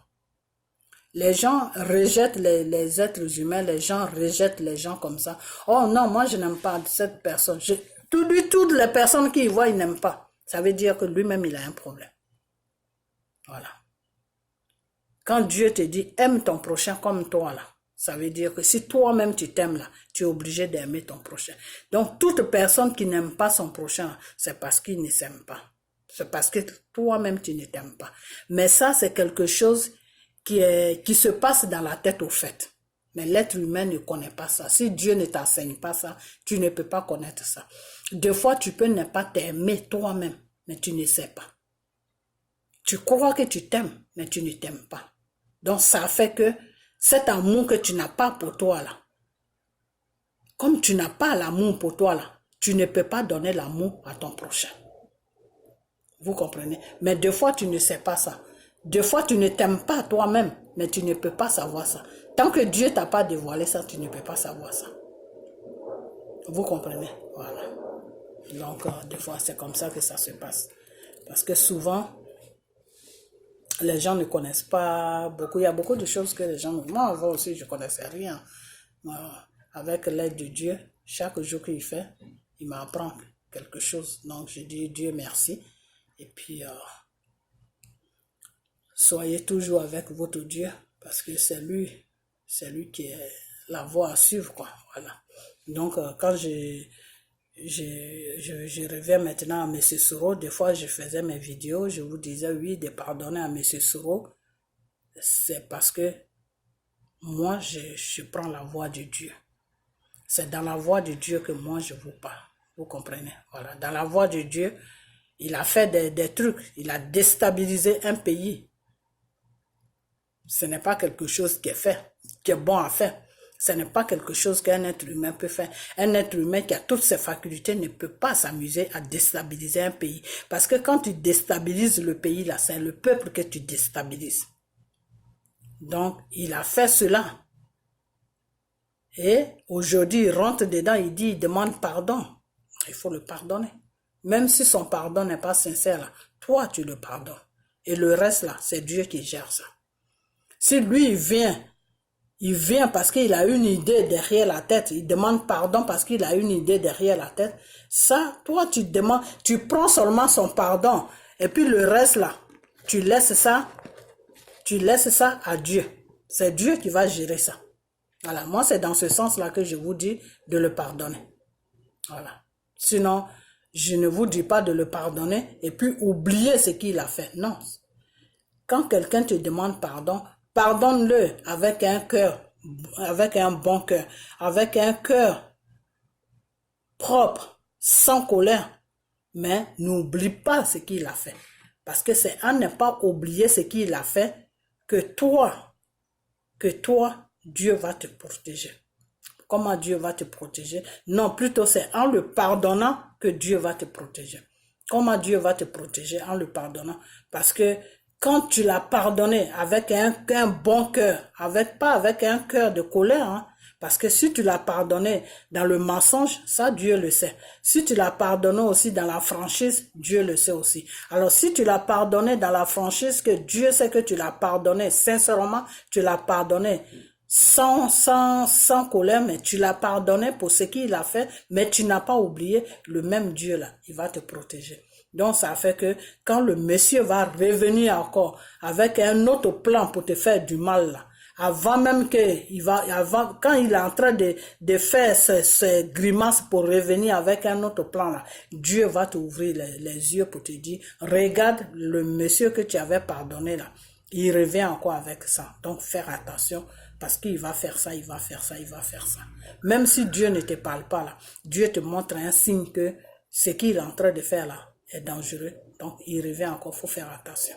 Mais si tu ne le pardonnes pas, que tu as la colère en lui là, il peut tout le temps te surprendre pour t'envoyer, pour te frapper. Pourquoi? Parce que tu ne fais pas, tu as tellement de la haine pour lui que toi-même tes yeux sont fermés. Et quand c'est comme ça, Dieu ne peut pas ouvrir tes yeux. Et Dieu ne peut pas ouvrir tes yeux. Pourquoi? Parce que c'est la haine que tu as pour lui là. Dieu, lui, il ne travaille pas dans la haine. Comprenez? Dieu ne travaille pas dans la haine. Tout ce que Dieu touche là, c'est des gens qui sont sincères. C'est des gens qui pardonnent. C'est des gens qui aiment. Quand tu as ces qualités-là, Dieu est toujours avec toi. Donc, quand on dit de pardonner quelqu'un, d'aimer quelqu'un, c'est pour vous-même votre bien. C'est pas pour le bien de la personne que tu vas aimer ou tu vas pardonner. C'est pour toi-même ton bien. Parce que quand tu aimes là, le Satan n'aura pas accès à ta vie. Quand tu pardonnes aussi, le Satan aussi n'aura pas accès à ta vie. Il y a deux choses qui paralysent Satan sur un être humain. Aimer ton prochain et puis pardonner. Quand tu sais faire les deux là, Satan ne peut pas rentrer dans ta vie facilement. Parce que tout est fermé, il n'y a pas d'ouverture. Mais quand tu ne pardonnes pas du tout et que tu n'aimes pas ton prochain, toi tu es un cible pour Satan. À n'importe quel moment, Satan joue avec toi. Il rentre dans tes 4 mètres carrés chaque jour. Il joue avec toi et puis il s'en va. Il vient quand il veut. Voilà. Donc c'est pour ça que le pardon et l'amour est très nécessaire devant Dieu. Vous comprenez? Voilà. Et dans la vie d'un être humain, c'est très nécessaire. Voilà. Maintenant, je viens à M. Soro. Ma vidéo est partie loin, excusez-moi. M. Soro a fait quelque chose vraiment qui m'a choqué. Ça m'a choqué pourquoi moi, M. Soro, j'ai commencé à le défendre un peu, à le suivre un peu parce que Dieu m'a envoyé des révélations pour me dire que c'est pas M. Soro qui va passer. Il va utiliser plutôt Soro pour libérer la Côte d'Ivoire. Mais Dieu a beaucoup de choses, comment on appelle, Dieu a beaucoup de choses, comment je peux dire ça. Dieu a beaucoup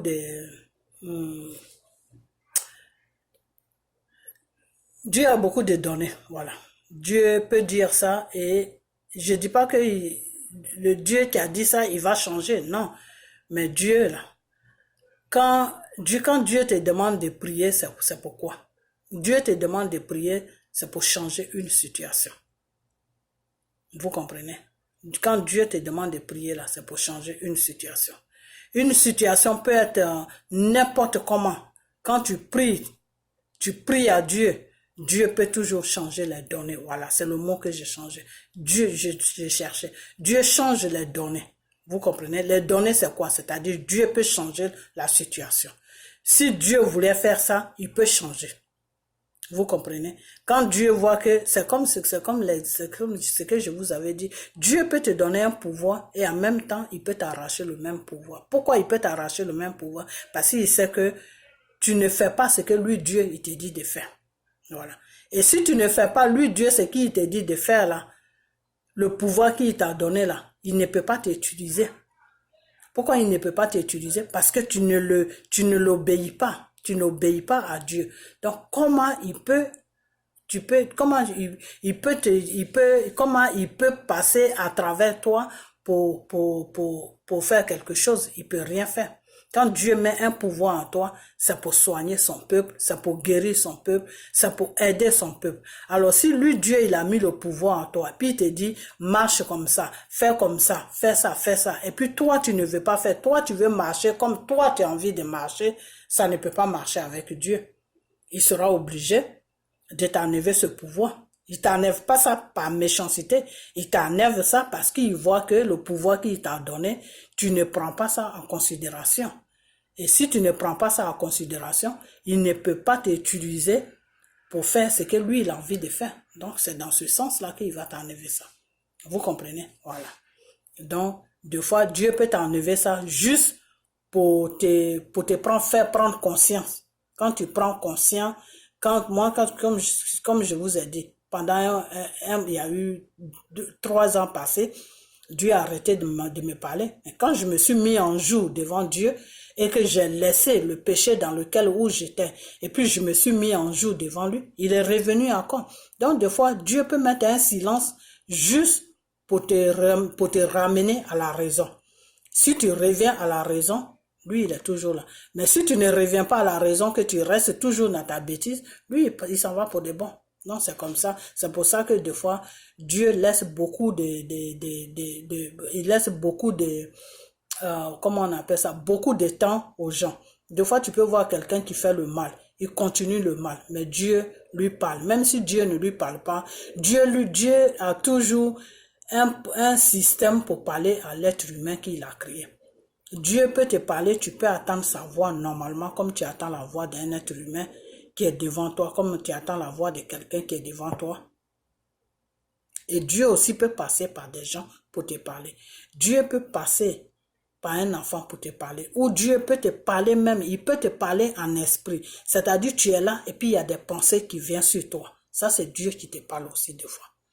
Tu comprends? Mais des bonnes pensées. Hein. Soit tu peux être dans quelque chose, tu peux être en train de faire un péché, soit tu trompes ta femme, ou tu trompes ton mari, ou tu voles, ou tu tues, des trucs comme ça. Et puis tu arrives à un certain moment, toi-même tu te dis, mais pourquoi j'ai fait ça? C'est pas bien ce que j'ai fait, il faut que j'arrête. Quand c'est comme ça, mais tu te parles dans ta tête en toute seule. Quand c'est comme ça, ça veut dire que Dieu est en train de parler à ta conscience. Dieu parle à ta conscience.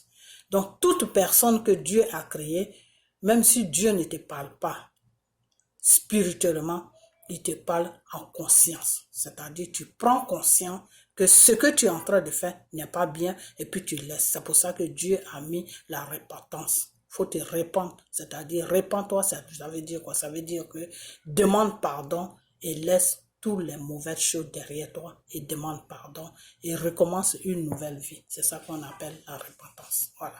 C'est ce que ce roi a fait là. Je demande pardon. Vraiment, je demande pardon. Je demande pardon, mais il ne faut plus refaire. Voilà. Ça, quand c'est comme ça, Dieu accepte ça. Voilà. Mais maintenant, ce qui est derrière, s'il y a quelque chose d'autre qui est derrière, Dieu, le même Dieu qui a accepté ton pardon, là, il va te dire non, mon fils, j'ai accepté ton pardon, mais ce qui a accompagné le pardon là, je n'accepte pas ça parce que c'est pas quelque chose qui est bien. Voilà, ça a été le cas de Soro. Quand Dieu m'a envoyé ces révélations, Dieu m'a dit que il a accepté le pardon que Soro envoie, mais il n'accepte pas ce qui est derrière le pardon. Et qu'est-ce qui était derrière le pardon? Après, moi, j'ai compris ce qui était derrière le pardon. Ce qui était derrière le pardon, c'est que M. Soro veut être président. Dieu n'accepte pas ça. Parce que tu ne peux pas faire un mal, demander pardon et en même temps poser ta loi. Non, ça ne marche pas comme ça. C'est pas comme ça que ça marche. Donc, comme je vous disais, moi, comme je vous disais, je déviais un peu, comme je vous disais, Soro, moi, j'ai commencé à m'intéresser à lui parce que Dieu m'a envoyé des révélations pour lui. Mais ces révélations-là, Dieu peut toujours changer les données. Car Dieu change des données. Voilà, c'est même dans la Bible, Dieu change les données. Donc, un moment même, Dieu me disait, si vous voulez revenir sur ma page, un moment, Dieu me disait de vous dire à son peuple de la Côte d'Ivoire son peuple ivoirien de prier. Et à un moment, quand je faisais mes vidéos, je vous disais, Dieu vous demande de prier, Dieu vous demande de prier, Dieu vous demande de prier. Jusqu'à ce que j'annonçais ça, que moi-même j'étais fatiguée. Un jour, Dieu m'a envoyé une révélation pour me dire que non, ma fille, ce n'est pas que mon peuple ne prie pas, il prie. Mais ils ne me prient pas comme ils doivent me prier. C'est vous qui êtes à l'extérieur qui me prient beaucoup par rapport à ceux qui sont dedans. Et je ne sais pas si vous vous rappelez, j'ai même fait une vidéo dessus où j'ai dit, je suis fâché parce que c'est vous qui êtes dans le pays, vous qui vivez la situation, c'est vous plutôt qui devez prier par rapport à nous. Parce que nous, on ne vit pas une situation. Voilà. Mais vous, vous êtes dans la situation, c'est à vous de prier. C'est toi qui es dans le mal, c'est toi qui connais la dimension du mal, c'est toi qui es dans la prière. Pas celui qui est tranquille dans quelque part là-bas, qui va prier par rapport à toi qui est dans le mal. Et je vais même faire une vidéo dessus où j'étais fâché, où j'ai dit, je suis fâché parce que vous qui êtes sur la Côte d'Ivoire, c'est vous qui devez rester dans la prière. Dieu me dit que vous ne priez pas, mais c'est nous qui sommes à l'extérieur qui prions. Vous comprenez? Je vais même faire cette vidéo, elle est sur ma page. Vous comprenez? Ok. Donc, quand Dieu m'a dit ça, j'ai demandé à Dieu en esprit, je lui ai demandé, mais qu'est-ce que ça veut dire quand tu me dis ceux qui sont en Côte d'Ivoire ne prient pas? Je ne comprends pas trop. Dieu me dit non. Quand je dis ils ne prient pas, c'est pas qu'ils ne prient pas du tout. Mais par exemple, s'il y a 40 personnes, au moins 30 personnes ou 35 personnes doivent me prier. Et les 5 personnes ou les 10 personnes ne me prient pas, c'est pas un problème. Mais il faut que ceux qui me prient soient plus nombreux que ceux qui me prient pas. Alors que là, c'est le contraire. C'est ceux qui me prient qui sont moins que ceux qui ne me prient pas. C'est-à-dire, par exemple, s'il y a 40 personnes, il y a au moins 10 personnes qui prient vraiment Dieu et les 30 personnes là ne font rien. Ou s'il y a 40 personnes, il y a au moins 15 personnes qui prient Dieu et les 25 personnes là ne prient pas. Et quand c'est comme ça, là, c'est pas facile. Quand c'est comme ça, Dieu est obligé d'aller là où il voulait pas aller pour mettre la paix sur le pays. Vous comprenez? Donc, si vous ne voulez pas que Dieu utilise quelqu'un d'autre là, vous, la population là, Dieu peut vous utiliser pour libérer la Côte d'Ivoire. Parce qu'en ce moment, la Côte d'Ivoire est enfermée. Donc, pour libérer la Côte d'Ivoire. Mais pour ça, il faut que vous priez. Pour ça, il faut que vous demeurez dans la prière.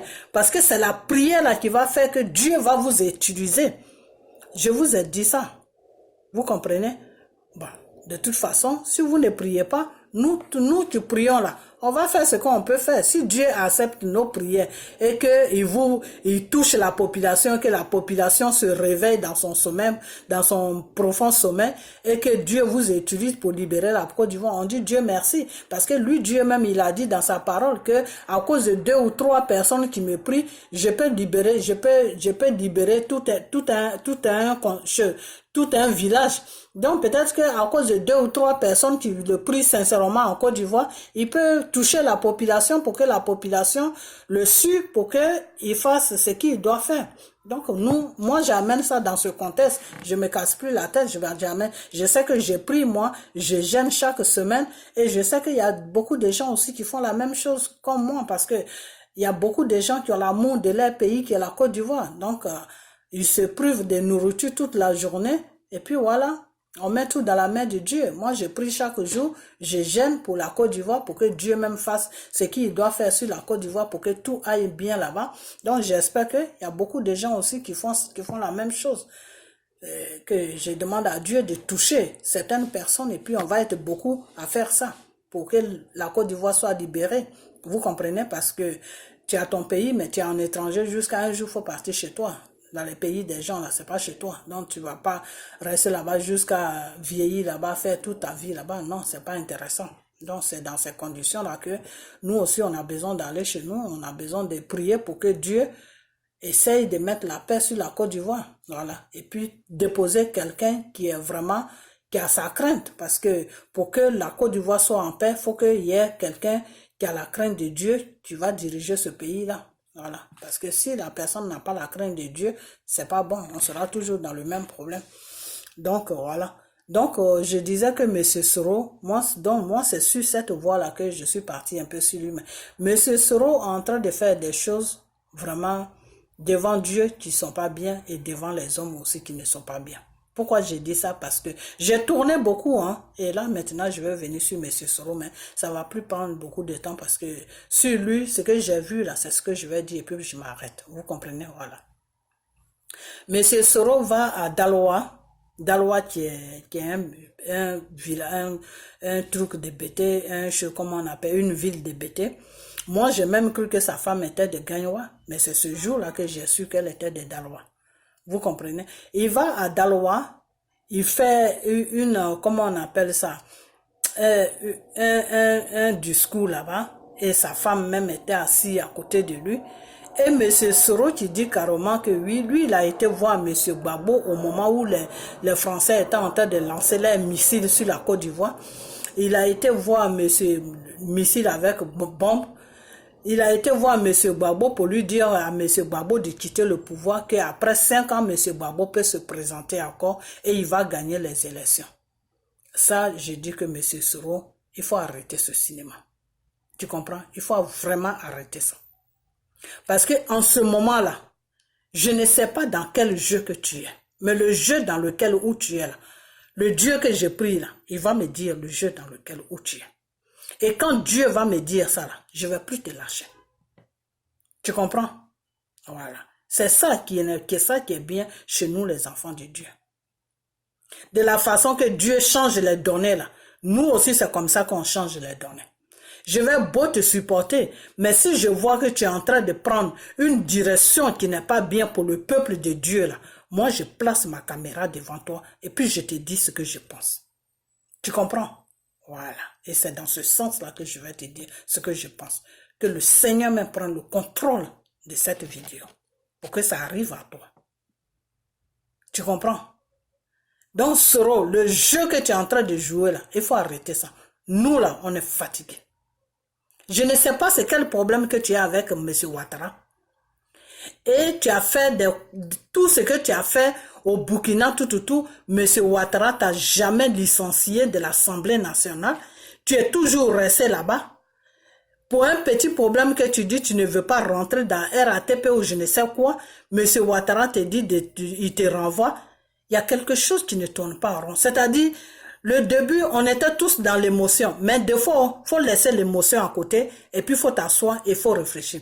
Et tu sais ce qui m'a fait réfléchir? C'était tout que tu fais là. Tes paroles que tu sors de ta bouche là, c'est ça qui m'a fait réfléchir. Mais maintenant, je vais prier pour savoir c'est quoi l'idée que tu as dans ta tête là. Et ne t'en fais pas. Dieu va me dire parce que Dieu connaît tes pensées. Dieu sait ce que tu veux. Tu comprends? Toi, tu vas t'asseoir devant les bêtés là-bas pour leur dire que oui, votre fils là, qui est à la haie là, que moi j'ai amené à la haie, je lui ai dit de quitter le pouvoir, qu'après 5 ans, il va revenir. Et tu demandes au même bêté là encore d'aller toi faire ta promotion dans les autres villes bêtées, de te ramener des électeurs pour que toi, les bêtés là, t'amènent jusqu'au pouvoir pour que tu sois président de la Côte d'Ivoire. Peut-être que les bêtés là, comme ils n'ont rien dans la tête, ils n'ont vraiment rien dans la tête, c'est pour ça qu'ils t'écoutent. Et comme ils n'ont rien dans la tête, eux, ils vont aller chercher des gens qui vont te voter dans les autres différents coins des bêtés là, pour les gens de l'Ouest là. Ils vont aller les toucher pour que ces gens de l'Ouest là t'amènent au pouvoir. Mais le pouvoir là, si ce n'est pas Dieu qui va te donner ce pouvoir là, tu ne l'auras pas. Ça, c'est moi qui te dis. Si ce n'est pas la voix de Dieu là, toi, Soro, tu n'auras pas ce pouvoir là. Et je ne pense pas que ça soit la voix de Dieu. Parce que si c'était la voix de Dieu là, Dieu m'aurait dit ça il y a longtemps.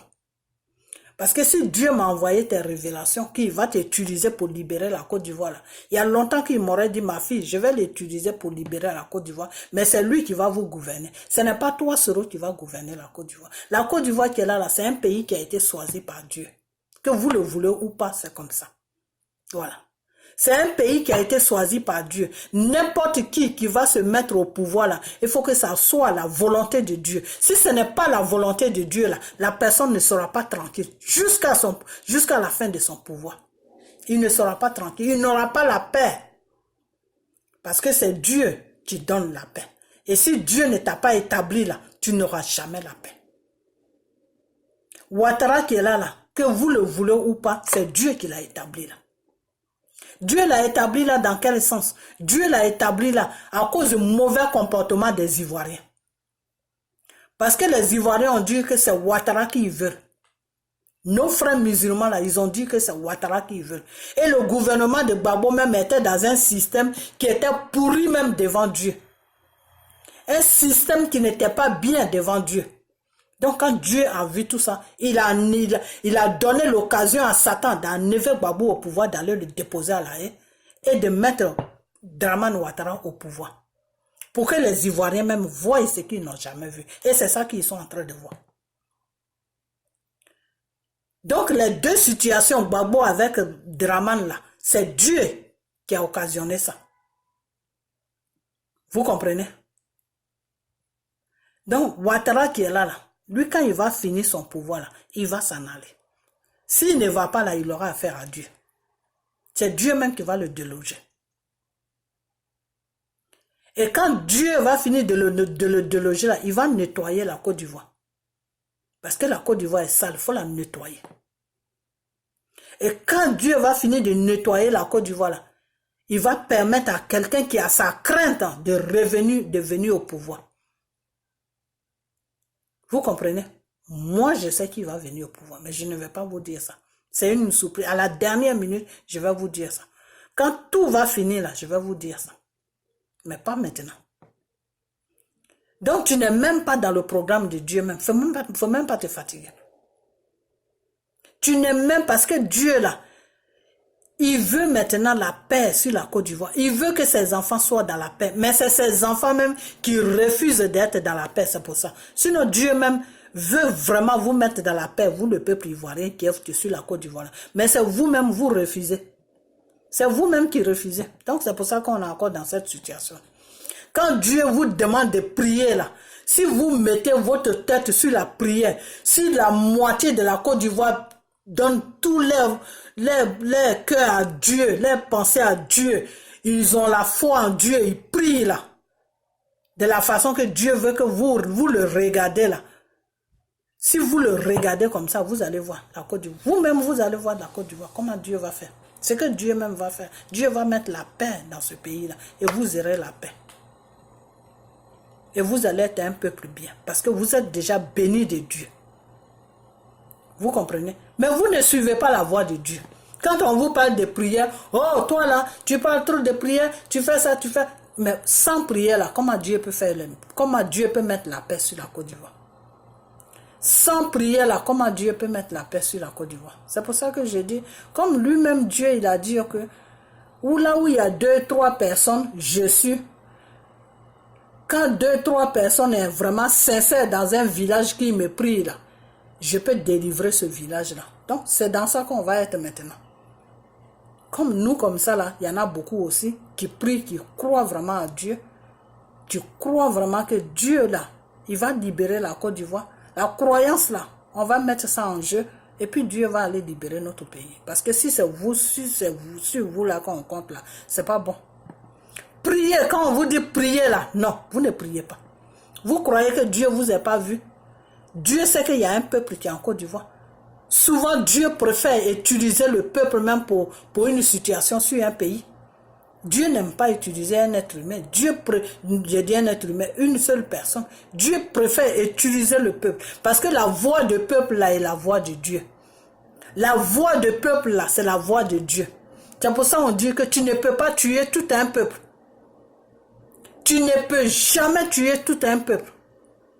Même s'il y a un tueur qui vient s'installer dans un pays, là, il ne peut jamais tuer tout un peuple. Parce que quand le peuple se lève là, c'est comme si c'est Dieu qui se levait. Mais quand on vous parle, vous n'écoutez pas. On vous parle, vous n'écoutez pas. On vous parle, vous n'écoutez pas. Donc, qu'est-ce que vous voulez qu'on fasse? Nous, on va prier. On va prier, manger, dormir. On va prier. Comme il y a un qui m'avait répondu, oui, Ouattara fait des ponts, il fait des routes, on mange, on dort. Mangez et dormez. Regardez les ponts avec les routes là. Nous, on va prier. Ok? Voilà. Comme Dieu t'a amené sur la terre, toi, pour regarder des ponts et des routes, et puis manger et dormir, c'est la mission pour laquelle Dieu t'a amené sur la terre. Toi, il faut continuer là-dedans comme ça. C'est bien. Mais Dieu va avoir pitié de nous. Il va libérer notre pays. Voilà. Donc toi, monsieur Soron, il faut te calmer. Tu comprends? Fais un peu bas la tête. Parce que Côte d'Ivoire, là, tu ne vas pas gérer ça. Je ne sais pas c'est quel problème que tu as avec M. Ouattara. Moi, je ne veux pas rentrer dans vos histoires. Mais je vais prier Dieu pour savoir c'est quoi votre histoire. À partir de là, je sais comment je vais prier. Et puis, je sais quel genre de vidéo je vais t'envoyer. Voilà, c'est tout. Parce que quand il s'agit de mon pays, là, moi, je n'ai pas peur. Hein. Parce que mon pays, là, c'est ma vie. Si je n'ai plus de pays, là, à quoi bon ça sert? À quoi bon ça sert que je vis sur la terre? Je vais vivre sur la terre pour me promener dans les pays des gens. Quand Dieu m'a créé, là, il m'a donné une terre, il m'a donné un pays. Donc mon pays, là, il faut qu'il y ait de la stabilité sur mon pays. Quand mon pays est stable, là, quand mon pays a la paix, moi-même j'ai la paix. C'est pour ça que Dieu a dit, prie pour ton pays. Quand tu pries pour ton pays, là, Dieu te bénit. Quand tu pries pour ton pays, là, Dieu, il te bénit. C'est pour ça, quand on vous dit de prier, là, vous cherchez un miracle, vous ne voulez pas prier. C'est là où tu vas prendre ton miracle, mon frère et ma soeur. Prie pour la Côte d'Ivoire, prie pour ton pays. Et tu vas voir que si ta prière que tu as fait là, ça atteint Dieu là, Dieu va te bénir. Tes miracles que tu cherches dans ta vie là, tu vas avoir ça dans ta vie. Prie pour ton pays, c'est pour ça que Dieu a dit. Je ne sais pas si vous comprenez vraiment la parole de Dieu. Quand Dieu dit dans sa parole que moi Dieu là, tu ne me vois pas. Moi je te vois, moi Dieu je te vois, mais toi que j'ai créé là, tu ne me vois pas. Mais moi qui t'ai créé là, moi qui est Dieu là, je te vois. Mais toi, tu ne me vois pas. Pour que moi, Dieu, je sache que tu m'aimes là, il faut aimer l'homme que j'ai créé. Aime ton prochain. C'est à partir de ton prochain, l'amour que tu vas donner à ton prochain, que moi, Dieu, je vais savoir que tu m'aimes. Voilà. Ça veut dire quoi? Ça veut dire que le pays que Dieu t'a donné là, si tu aimes ça, ça veut dire que tu aimes Dieu. Parce que c'est lui qui t'a donné ça. Donc si tu pries pour ton pays là, Dieu là, il va te bénir. Bénédiction que vous allez chercher chez vos marabouts, pasteurs là, qui vont signer le pacte avec le diable là. Vous courez partout. Ah, et miracle, miracle, le bon miracle là, c'est Dieu qui donne ça, c'est pas Satan qui donne ça. Le miracle que Satan va te donner là, c'est pour te détruire, c'est pour t'amener au cimetière. Le miracle que Dieu te donne là, tu prospères avec ça. La lumière vient sur toi. Ceux qui ne te voyaient pas là, ils te voient. Quand tu passes partout, on sait que tu es passé. Ça veut dire quoi? Ça veut dire que tu es visible, on te voit. Le miracle que vous cherchez chez Satan là, tu es caché dans le noir. C'est toi celui qui sait que tu vis, mais personne ne sait que tu vis. Tu es obligé de te montrer. Tu es obligé de te exhiber sur les réseaux sociaux. Tu es obligé de te montrer partout pour qu'on sache que tu vis. Ça, c'est le miracle de Satan. Le miracle de Dieu, là. Tu n'es pas obligé de t'exhiber. Tu n'es même pas obligé de t'exhiber. Tu passes devant les écrans, devant les réseaux sociaux. Tu fais ton message, tu te casses. Tu n'as pas besoin de t'exhiber. Parce que quand tu passes quelque part, là, on sait que tu es passé là. Quand tu es dans un milieu, là, tu déranges les gens parlent de toi. Et ceux même qui ne te connaissent pas, quand ils te voient là, ils disent, mais toi, on parle beaucoup de toi là. Ça veut dire que tu déranges. Tu es un enfant de Dieu. Moi, je dérange. Quand je passe quelque part là, on parle de moi. Et pourtant, je ne suis rien, mais je dérange.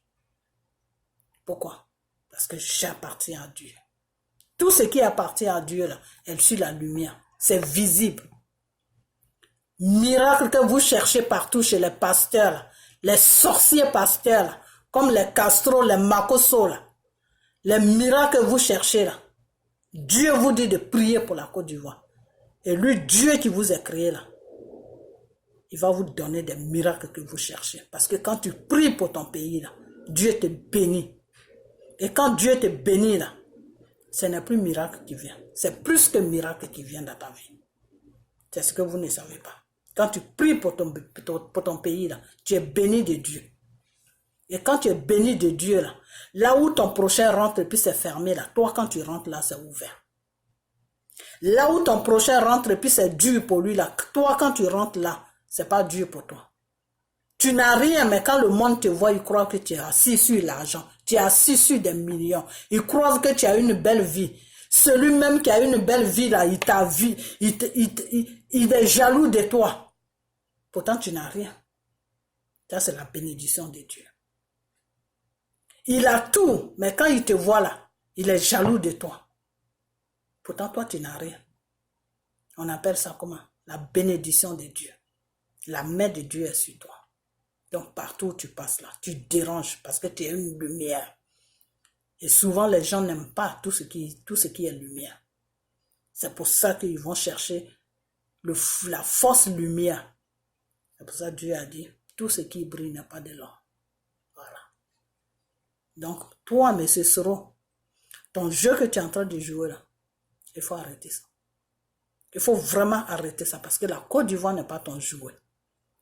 La Côte d'Ivoire, là, c'est pas ton jouet. Voilà. Si aujourd'hui, tu vas t'arrêter devant les bêtés pour dire que oui, moi, j'ai dit à Gbagbo de quitter le pouvoir. Après 5 ans, il va revenir. Et après ça, maintenant, tu leur demandes d'aller voir les autres personnes, les autres bêtés, là, qui sont dans les autres coins, les gens de l'Ouest, là, les autres personnes, là, pour t'amener dans un fauteuil présidentiel. Tu as du culot, hein. Et entre-temps, tu as amené Blé Goudé avec Gbagbo dans une prison internationale. Et les bêtés là, et comme ils sont bêtes là, les gens de l'Ouest là, comme ils sont bêtes, comme les Assous comme ça là, eux ils vont te voter et puis ils vont t'amener sur un fauteuil. Et entre-temps, leurs frères, leurs enfants, ils sont en train de souffrir dans le pays de froid. Dans le pays de blancs. Il est en train de souffrir là-bas. Vous les bêtés là, vous les bêtés des Dalois là, je sais que des fois vous voyez mes vidéos, mais je vais prier Dieu à ce que cette vidéo là fasse tout l'Ouest. Vous les bêtés là, vous les gens de l'Ouest là, réveillez-vous un peu. Réveillez-vous un peu. Vous comprenez?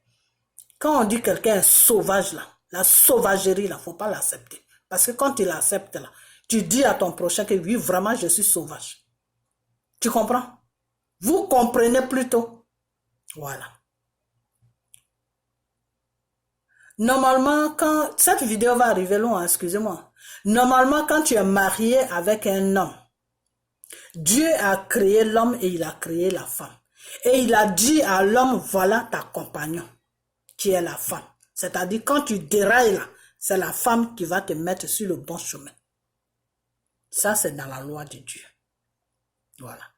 Donc, Madame Soro, toi, tu es bêtée, non? Tu sais ce que ton mari a fait. Voilà. Donc, mets-le sur le droit chemin. S'il a envie de se foutre des gens, là, il n'a qu'à se foutre de toi. Mais il ne faut pas l'amener chez nous, les bêtés, pour qu'il se foute de nous. Tu comprends? Voilà. Tu cherches mari. Tu as eu ton mari. Mais sa frontière, là, doit s'arrêter sur toi. Pas chez nos parents bêtés là. Voilà. Donc vous les bêtés là. Voilà chose, comment il s'appelle, Bédier qui est là. Bédier a pris Alassane pour l'amener à Daoukro, chez les chefs Baoulé là. Alassane est parti là-bas il n'y a pas longtemps. Ils ont dit à Alassane que nous on ne te connaît pas. Parce que celui qui t'a amené là, tant qu'il n'est pas avec toi là, nous on ne te reçoit pas. Ça devait vous faire réveiller un peu. Vous les bêtés là, vous les gens de l'Ouest là, ça devait vous donner un peu de joujou dans le système pour que vous vous réveillez un peu. Voilà. Ça devait vous donner, c'est pas de la haine que je fais, hein, mais c'est ce qui est logique que je dis. C'est ce qui est logique que je dis. Tu ne peux pas dire que tu es en train de demander pardon à un peuple et en même temps tu vas les imposer des trucs. Ça veut dire quoi ça? Tu demandes pardon et puis tu les imposes à ta loi. Qu'est-ce que ça veut dire? Ça veut dire quoi ça? Qu'est-ce que ça veut dire? Je vous demande pardon. Mais le pardon là, c'est pas pour vous demander pardon que moi je vous demande pardon.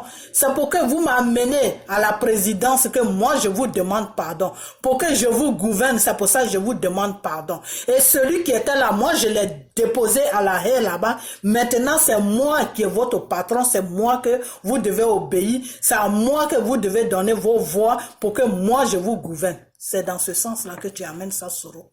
C'est dans ce sens-là que tu amènes.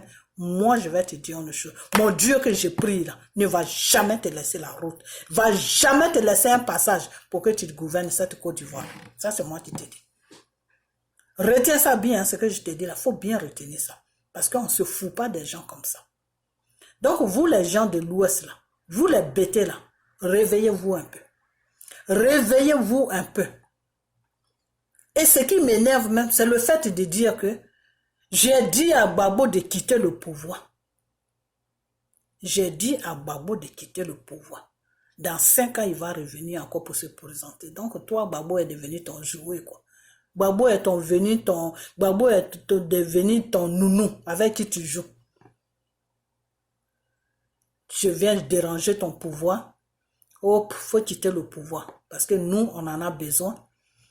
Après, nous, quand on finit là, tu vas venir. C'est bien. C'est les gens de l'Ouest là, qui n'ont rien dans la, c'est là, c'est sur le problème de Soro là même que moi je vais voir qui est l'Ouest. C'est sur le problème de Soro que moi là, je vais voir mes parents là, quelle mentalité ils ont. C'est là que je vais voir. Mes parents de l'Ouest là, mes parents bêtés là, c'est là que je vais voir qu'est-ce qui est dans leur tête. Donc je m'arrête là. Donc Soro, Dieu a dit de demander pardon à ton prochain que tu as offensé, à ton prochain que tu as fait le mal. Dieu t'a pas dit de demander pardon pour qu'un peuple t'amène dans un palais présidentiel pour que tu la gouvernes. Dieu n'a jamais dit ça. Donc, il ne faut même pas aller t'amuser là où Dieu ne t'a pas envoyé. Tu comprends? Parce que si Dieu ne t'a pas envoyé là-bas, que tu vas t'amuser là-bas, les données qu'il avait placées pour toi là, il va les changer. Parce que lui, Dieu, c'est comme ça qu'il est. Si tu veux jouer avec lui, là, il change les données. Et maintenant, tu deviens son problème. Donc, il ne faut pas devenir le problème de Dieu. Parce que si tu deviens le problème de Dieu, ça ne sera pas bon pour toi. Parce que c'est lui ton créateur. Ok? Donc, à ce jour, je vais te laisser. Mais ton cinéma que tu es en train de faire dans les pays bêtés là, dans les régions bêtées là, il faut arrêter ça. Tu comprends? Voilà, il faut arrêter ça parce que c'est ridicule. Voilà. Dis à ta femme de te suivre dans tes bêtises. Mais les autres, nous, on n'est pas les bêtises, nos parents qui sont au village, qui sont dans les villes là, il faut les laisser tranquilles. Ils ont assez de problèmes comme ça. D'accord? Donc, laisse-les tranquilles. Si Ouattara t'a mis dehors de votre association, il faut trouver Ouattara, vous allez régler votre problème. Laisse les bêtises là tranquilles. Voilà. Donc, c'est tout ce que je vais te dire. Donc, à ce jour, je dis merci à tout le monde, tous ceux qui sont sur ma page. Et puis, que Dieu vous bénisse. Et puis, que vous suivez la voie de Dieu. Car c'est la voie de Dieu qui est la bonne voie à suivre. Ok? Donc, je vous dis au revoir. Et puis, on a bientôt. Et bye bye.